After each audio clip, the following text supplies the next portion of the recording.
একটি দেখতে পাচ্ছেন পার্টিশন ওয়াল, আর পার্টিশন ওয়ালের ঠিক এই পাশটায় আমরা একটি মন্দির করব এবং মন্দিরটার মধ্যেও কিছু ইউনিকতা থাকবে। স্পেস হোম সবসময় কাজের মধ্যে একটা ইউনিকতা নিয়ে আসে। যেমন এটি একটি বাথরুম এবং বাথরুমের এই ডোরটি আমরা টোটালটা প্যানেলিং করে নিয়েছি এবং হিডেন ডোরে ট্রান্সফার করব।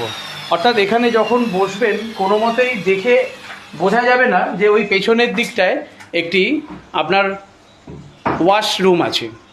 তো এই প্রত্যেকটি কাজ করার আগেই আমরা বারংবার ক্লায়েন্টদের সঙ্গে বসি, দফায় দফায় বসি এবং কোথায় কিভাবে কোন ডিজাইনটা করলে ঘরটা স্পেশিয়াস লাগে, দেখতে ভালো লাগে, সেটা কিন্তু আমরা আলোচনা করে নিই। যেমন এই বেডের পেছন দিকটায় একটা বড্ড পিলার ছিল এবং পিলারের গ্যাপিং ছিল, সেই গ্যাপিংটা যাতে না বোঝা যায় এবং পিলারটিকেও দেখে যাতে না বোঝা যায় আমাদের দক্ষ কারিগররা, আমরা কিন্তু এটাকে একটা প্যানেলিং করে নিয়েছি। এবং আগামী দিন এই যে চৌকো জায়গা, এখানে